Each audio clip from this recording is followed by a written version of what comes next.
27.1b. 27.1b. This is Mr. K's.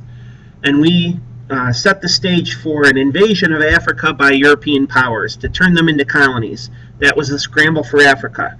We looked at imperialism, racism, social Darwinism. Now we're going to look at why Europeans were able to be so successful.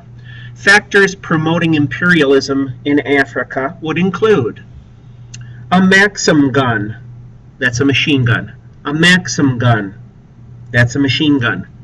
Steam engines to be able to go across the ocean and then even up into the rivers to a limited degree.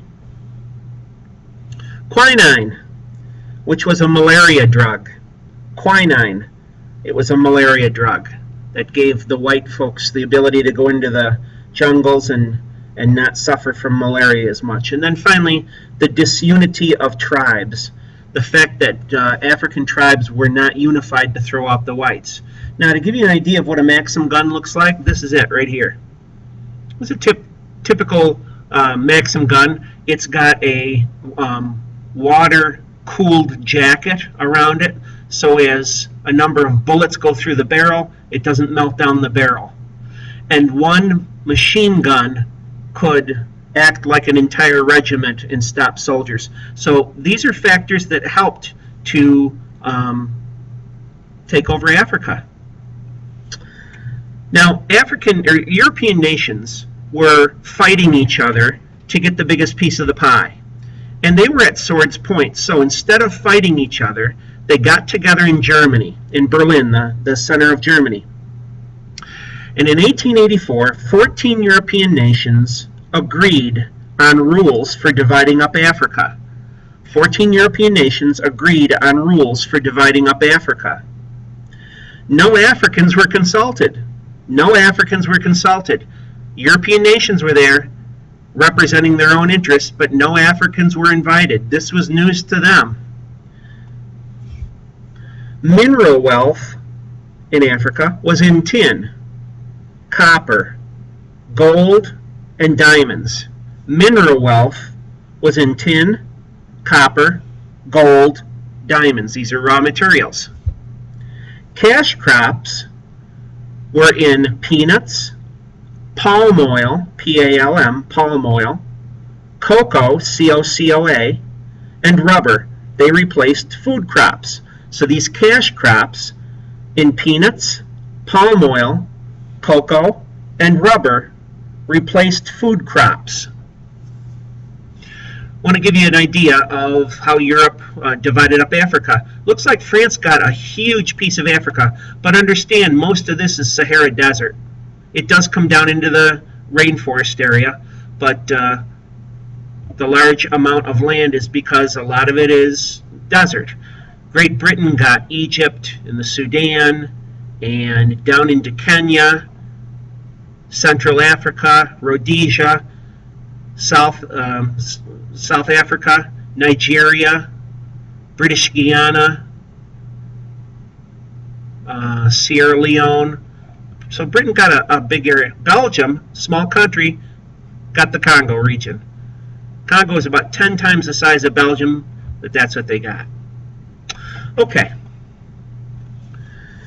In South Africa, there arose a chieftain by the name of Shaka, 1816. He's a local Zulu chief, and he created a large centralized state, local Zulu chief, and he created a large centralized state. And he did it by using weaponry and tactics that were different.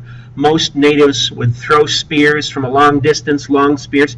He used short spears, and instead of throwing them, he surrounded his enemy and then used his short spears as swords and stabbed his opponents to death. Cleaned up all the opposition in South Africa.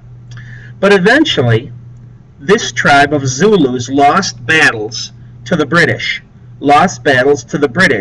Armed with firearms. The Zulus had spears, the British had high-powered rifles, and so they lost battles to the British armed with firearms. And they were taken over or subjugated in 1887. So, The Zulu tribe, once fierce, proud warriors, they're going to run into the white man, and they're no match for high-powered rifles. Okay, the Boers were Dutch settlers in South Africa. Dutch settlers in South Africa. They came before the English did.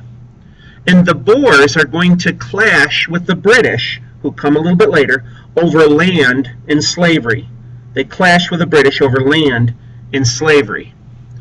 The Boers move north into the interior. They move north into the interior. It's called the Great Trek, T-R-E-K, to escape the British. The Boers move north into the interior of South Africa. That's known as the Great Trek, to escape the British. And when they get to the interior, they're going to fight with the Zulus. So the Boers are going to fight with the Zulus. With the fact that there's gold and diamonds and beautiful pasture land in South Africa at stake, the Dutch and the British are actually going to fight a war. It's called the Boer War. The Boers and the British battle for control of South Africa in 1899. The Boers and the British battle for control of South Africa in 1899. Eventually, British win control. British win control. It's a very short war.